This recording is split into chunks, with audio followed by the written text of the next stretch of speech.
Abu Bakar itu dengan sangat leluasa berdakwah di semua lapisan. Nanti yang dapat diislamkan itu nggak main-main ya. Ada dari kalangan pedagang, dari kalangan budak, dari kalangan terhormat itu diislamkan oleh Abu Bakar. Bahkan sebagian besar dari al-asrah al-mubasysyirina bil jannah, 10 orang yang dijamin masuk surga itu lewat tangannya Abu Bakar tuh. Seperti Abdurrahman bin Auf, Thalhah bin Ubaidillah, Sa'ad bin Abi Waqqas, kemudian Zubair bin Awam, termasuk Utsman bin Affan. Ketika Abu Bakar As-Siddiq misalnya mengumumkan Islam itu kan berpidato gitu kan. Lu datang Utbah bin Rabi'ah, Abu Bakar kan digampar pakai sendal besi kan sampai hidungnya itu bengkok. Iya kan? Apakah terus kemudian Abu Bakar tuh capek apa segala macam? Oh enggak. Bahkan Abu Bakar termasuk di antara orang pertama yang disiksa. Dan Abu Bakar itu kalau kita lihat di periode dakwah Syria, satu di antara 7 orang yang menyiarkan keislamannya, yang lain disuruh sembunyi. Kan ada Nabi Muhammad, ada Khadijah, ada Zaid bin Harithah, ada Bilal bin Rabah, ada Yasir, ya kan? Terus kemudian ada Abu Dzar Al-Ghifari, dan terakhir adalah Abu Bakar As-Siddiq. Gitu loh. Maksudnya terakhir itu dalam artian ya Abu Bakar itulah orang yang merahasiakan menyebarkan keislamannya sehingga seluruh kota Mekah tuh tahu agen Islam itu siapa sih? Abu Bakar itu.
Wafatnya Nabi Muhammad SAW adalah musibah terbesar dari semua musibah yang dialami muslimin sampai hari kiamat. Dengan meninggalnya Rasulullah SAW, maka berarti terputuslah wahyu dan kenabian, dan juga titik awal berkurangnya kebaikan. Pada hari ketika Rasulullah SAW wafat, terjadi kekacauan dan kebingungan di tengah kaum muslimin. Ada yang kaget, tercengang hingga tidak mampu berkata-kata. Ada pula yang menyangkal, tak mau mempercayai kematian Nabi. Tak terkecuali para sahabat.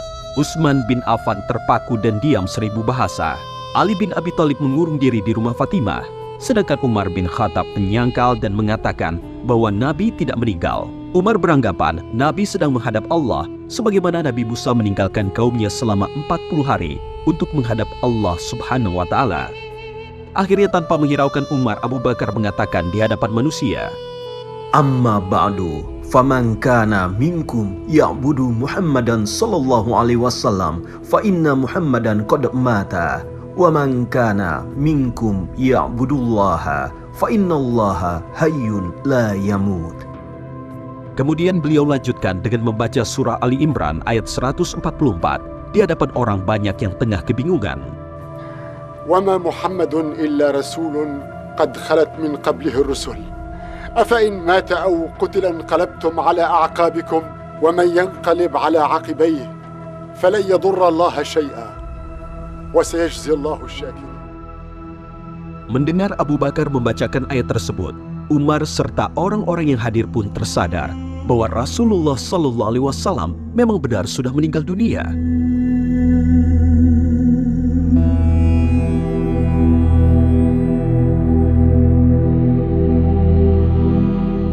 Abu Bakar radhiyallahu anhu pun sebenarnya sudah menyadari bahwa Nabi akan pergi dari pertanda yang diisyaratkan pada khutbah wada di Arafah di musim haji tahun itu. Abu Bakar yang bertindak cepat untuk mengatasi kekacauan, meski dirinya pun tengah berduka, menunjukkan ketegaran dan keteguhan hatinya ketika musibah datang. terlihat jelas kepribadian Abu Bakar Ash-Shiddiq sebagai sosok pemimpin umat. Ia memiliki pemahaman yang mendalam dan kokoh tentang hakikat kebenaran, tentang penghambaan, kenabian, dan kematian. Dengan kebijaksanaannya, Abu Bakar Ash-Shiddiq merangkul umat untuk kembali sadar dan menyadari makna tauhid. Abu Bakar Ash-Shiddiq radhiyallahu anhu merupakan sahabat Nabi Muhammad SAW yang paling dekat dan paling setia. Keduanya bersahabat sejak masih muda dan sama-sama berdagang. Abu Bakarlah orang pertama di luar keluarga Nabi yang pertama memeluk Islam. Ia mengikuti segala ajaran Nabi serta membenarkannya dengan penuh keimanan. Abu Bakar tak pernah meragukan apa yang Nabi katakan, sekalipun terdengar tidak masuk akal. Abu Bakar berperan sangat besar dalam dakwah Rasulullah SAW di awal kenabian. Pada saat itu, Nabi terpaksa berdakwah secara sembunyi-sembunyi karena banyaknya ancaman. Namun Abu Bakar yang aktif bergerilya menyebarkan Islam pada penduduk Mekah. Abu Bakar itu dengan sangat leluasa berdakwah di semua lapisan. Nanti yang dapat diislamkan itu nggak main-main ya. Ada dari kalangan pedagang, dari kalangan budak, dari kalangan terhormat itu diislamkan oleh Abu Bakar. Bahkan sebagian besar dari al-asrah al-mubasysyirina bil jannah, 10 orang yang dijamin masuk surga, itu lewat tangannya Abu Bakar tuh. Seperti Abdurrahman bin Auf, Thalhah bin Ubaidillah, Sa'ad bin Abi Waqqas, kemudian Zubair bin Awam, termasuk Utsman bin Affan. Itu lewat relasi Abu Bakar. Ketika Abu Bakar As-Siddiq misalnya mengumumkan Islam itu kan berpidato gitu kan. Lu datang Utbah bin Rabi'ah, Abu Bakar kan digampar pakai sendal besi kan, sampai hidungnya itu bengkok. Iya kan? Apakah terus kemudian Abu Bakar tuh capek apa segala macam? Oh enggak. Bahkan Abu Bakar termasuk di antara orang pertama yang disiksa. Dan Abu Bakar itu kalau kita lihat di periode dakwah Syria, satu di antara 7 orang yang menyiarkan keislamannya, yang lain disuruh sembunyi. Kan ada Nabi Muhammad, ada Khadijah, ada Zaid bin Harithah, ada Bilal bin Rabah, ada Yasir, ya kan? Terus kemudian ada Abu Dzar Al-Ghifari, dan terakhir adalah Abu Bakar As-Siddiq. Gitu loh. Maksudnya terakhir itu dalam artian ya Abu Bakar itulah orang yang merahasiakan menyebarkan keislamannya sehingga seluruh kota Mekah tuh tahu agen Islam itu siapa sih? Abu Bakar itu. Saat Nabi hijrah, Abu Bakar adalah sahabat yang dipilih Nabi untuk menemani beliau, dan kali itu kesiagaan serta kesigapannya untuk melindungi Nabi tidak perlu diragukan. Demi perjuangan Nabi menegakkan dan menyebarkan ajaran Islam, Abu Bakar tak ragu mengorbankan hartanya. Bahkan bisa dibilang tak ada sahabat lain yang dapat menyaingi pengorbanan materi seorang Abu Bakar. Abu Bakar pada waktu itu mengenolkan asetnya. Umar pada waktu itu merasa inilah hari yang paling berpeluang saya bisa ngalahkan Abu Bakar. Karena Umar akan menyerahkan setengah dari kekayaannya. Maka dengan ini perlombaan dalam beramal soleh ya, Umar merasa inilah satu-satunya kesempatan yang bisa dilakukan, karena sebelum-sebelumnya Umar selalu nggak bisa nyaingi Abu Bakar dalam hal apapun. Nah begitu ini setengah hartanya disodakon, kayaknya ini kesempatan saya bisa ngalahkan Abu Bakar.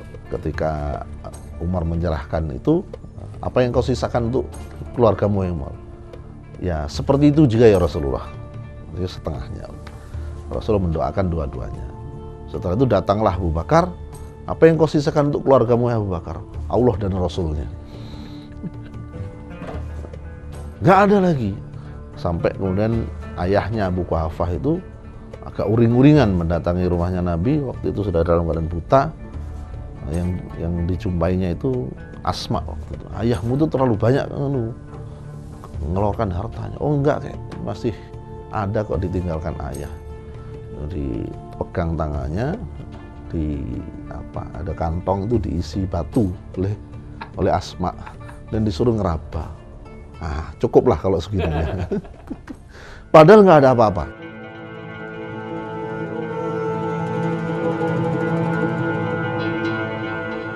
Abu Bakar memiliki tempat istimewa di hati Nabi SAW. Sedemikian istimewanya hingga hanya dirinya lah sahabat yang pernah menjadi imam di Masjid Nabawi saat Nabi SAW masih hidup. Abu Bakar Asy-Syiddiq adalah orang yang sangat ramah, lembut hatinya, namun juga kuat serta tegas. Kepribadian yang melekat pada diri Abu Bakar membuatnya layak diangkat menjadi khalifah setelah wafatnya Nabi Shallallahu Alaihi Wasallam. Abu Bakar yang sudah menjadi sahabat Nabi sejak era jahiliyah hingga Nabi wafat dengan semua perjuangan dan pengorbanannya, membuat kaum muslimin secara aklamasi membaiatnya menjadi khalifah pengganti Nabi Shallallahu Alaihi Wasallam. Pertikaian yang sempat mewarnai di awal penentuan pengganti Nabi mereda seketika dengan kemunculan nama Abu Bakar. Ya, ini menariknya generasi sahabat ya. Ketika mereka salah itu mudah sekali diingatkan.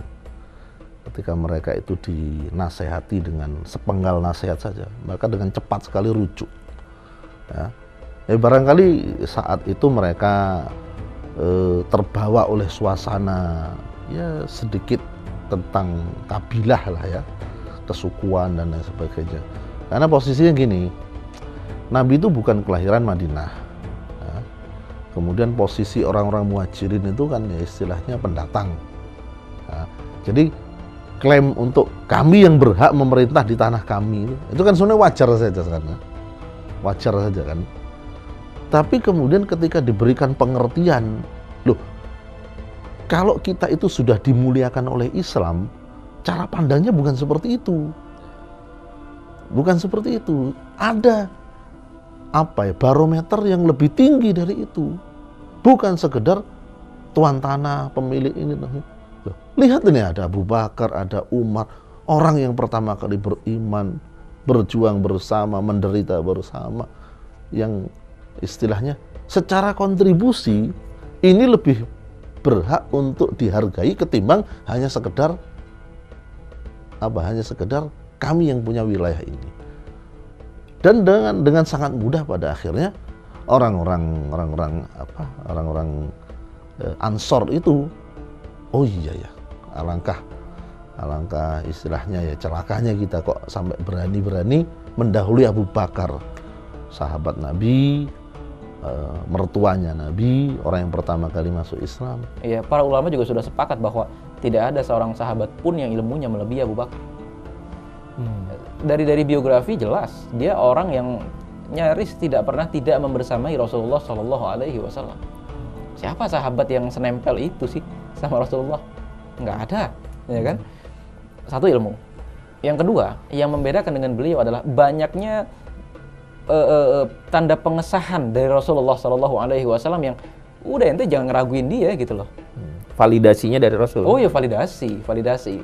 Ibaratnya kalau di negeri kita, tokoh-tokoh bangsa itu memberikan validasi secara ijma kepada orang ini, meskipun bukan dalam konteks menjadi pemimpin, bukan, tapi secara keilmuan, sifat, kesolehan, kemurah hatian, kedermawanan, semuanya dah orang ini yang paling baik saat itu.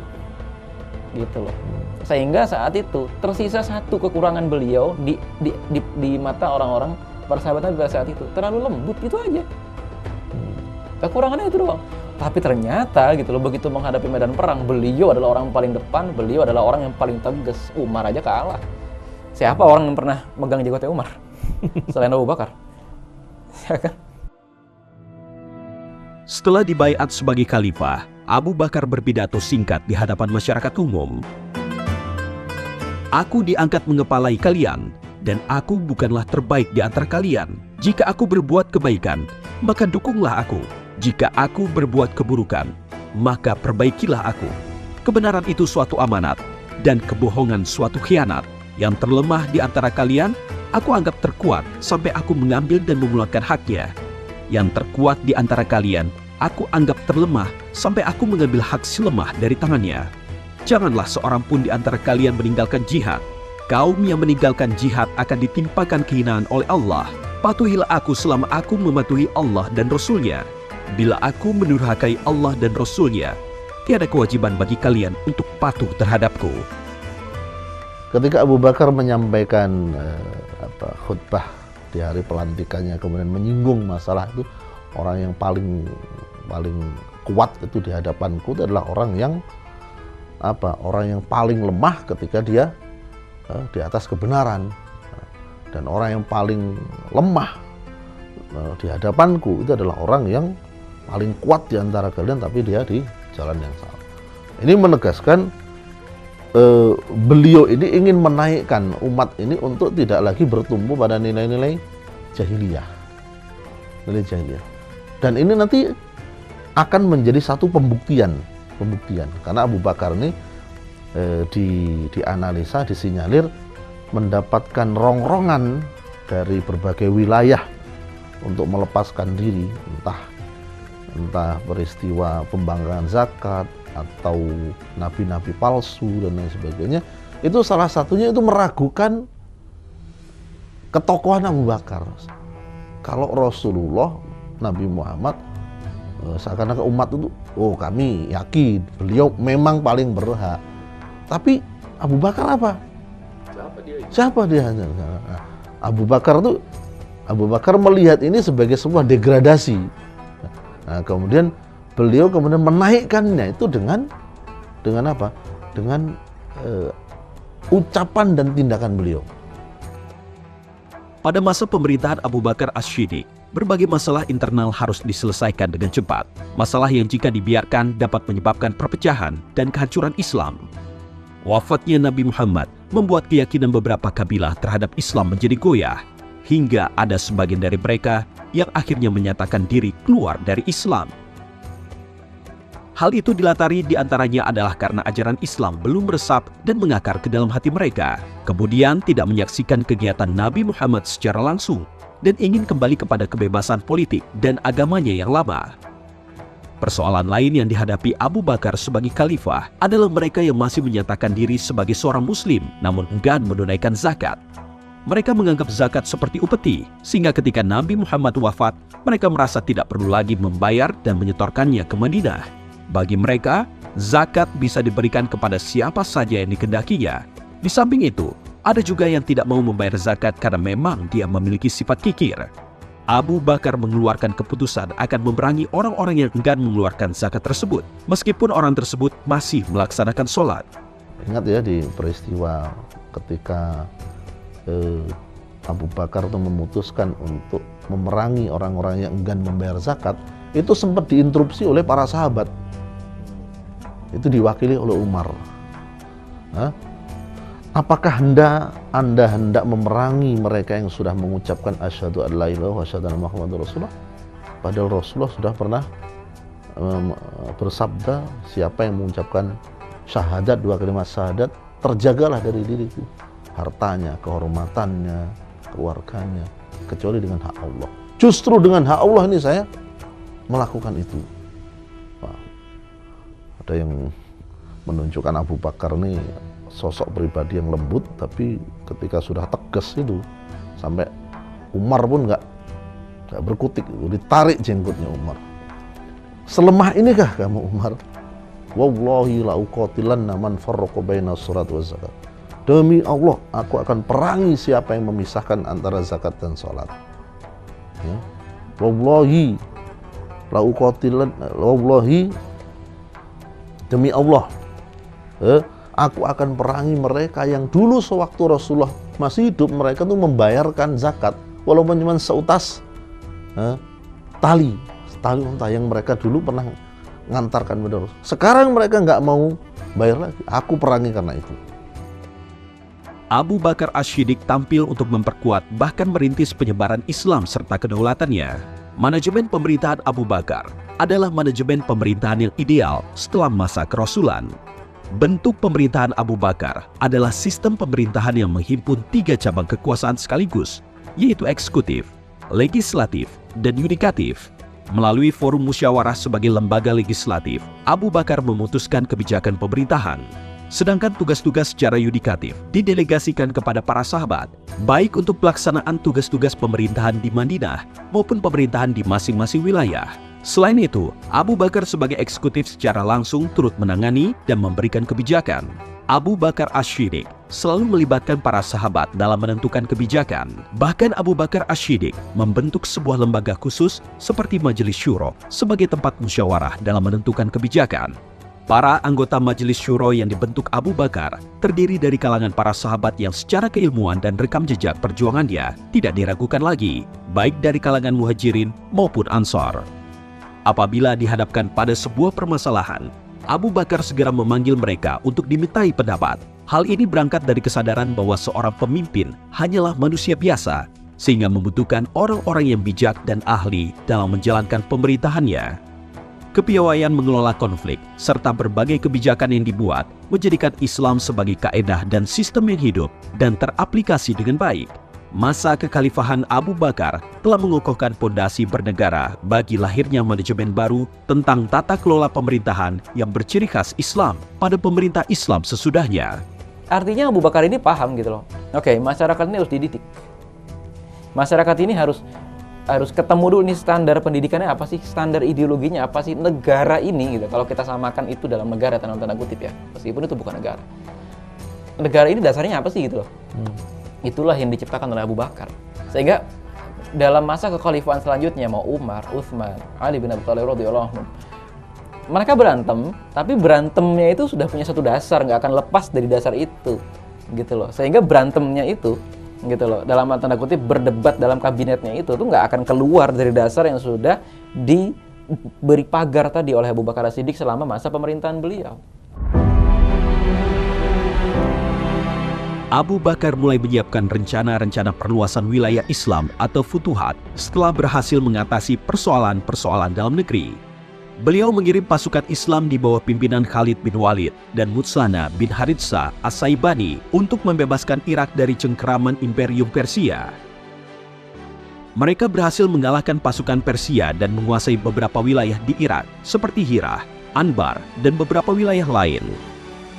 Sementara untuk membebaskan Syria dari kekuatan Romawi, Abu Bakar mengirimkan 4 komandan, yaitu Yazid bin Abi Sufyan di Damaskus, Syurahbil bin Hasanah di Yordania, Abu Ubaidah di Hims, dan Ammar bin Al-Ash di Palestina. Tidak hanya itu, Abu Bakar juga meminta Khalid bin Walid yang telah berhasil membebaskan beberapa wilayah di Irak untuk membantu pertempuran di Syria. Pertempuran sengit ini pada akhirnya dimenangkan oleh kaum muslimin. Pada Perang Yamamah, jumlah yang terbunuh di pihak pasukan muslim mencapai 1.200 orang, termasuk 39 sahabat besar dan yang hafal Al-Quran. Umar bin Khattab khawatir Al-Quran akan menghilang seiring semakin banyaknya penghafal Quran yang meninggal. Maka Umar bin Khattab pun mengusulkan pengumpulan Al-Quran kepada Khalifah Abu Bakar. Sepakat ya, Nabi itu menerima ayat Al-Yauma akmaltu lakum dinakum wa atmamtu alaikum nikmati wa raditu lakum Islam madinah sebagai ayat paripurna. Islam itu sudah selesai. Apa yang tidak dilakukan oleh Nabi itu jangan dilakukan, kira-kira seperti itu. Tapi ternyata Abu Bakar itu dengan kedalaman ilmunya, dengan pengalamannya, dengan ijtihadnya pada akhirnya memutuskan menyetujui usulan Umar. Bisa dibilang, inilah pencapaian terbesar Abu Bakar As-Siddiq selama menjadi khalifah. Ijtihadnya untuk memulai penulisan Al-Quran berdampak besar bagi umat Islam hingga saat ini. Di akhir pemerintahannya, Abu Bakar menunjuk Umar bin Khattab sebagai khalifah penggantinya.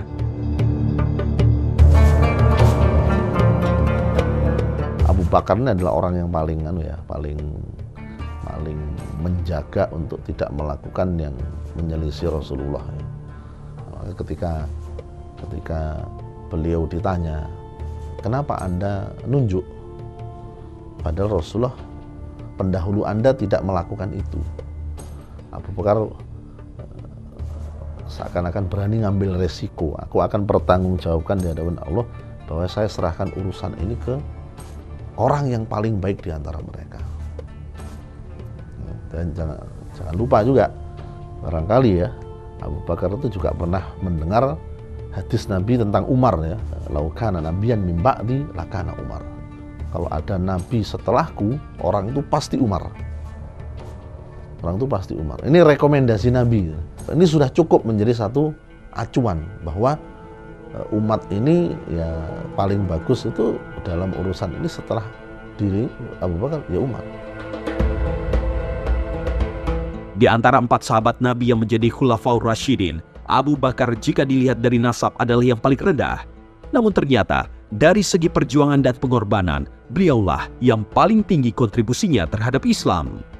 Kalau kita melihat struktur dari Khulafaur Rasyidin itu sebenarnya dari kesukuan tuh Abu Bakar tuh yang paling bawah. Kemudian setelah itu Umar, setelah itu Utsman, setelah itu Ali. Nah, jadi urut-urutannya kalau dari kesukuan itu sebenarnya paling tinggi Ali, kemudian Utsman, kemudian Umar, kemudian Abu Bakar. Nah ini juga pelajaran sebenarnya bahwa Nabi SAW pernah mengatakan juga bahwa man batta'a bihi amaluhu lam yusri bihi nasabuhu. Siapa yang amalnya itu lambat, itu nasabnya itu juga tidak akan bisa membalapnya. Jadi artinya kemuliaan nasab itu kalau tidak dibarengi dengan kemuliaan amalan, ya sama aja. 2 tahun 3 bulan adalah waktu yang cukup singkat untuk memimpin masyarakat yang sedang mengalami goncangan pasca ditinggal Nabi Shallallahu Alaihi Wasallam.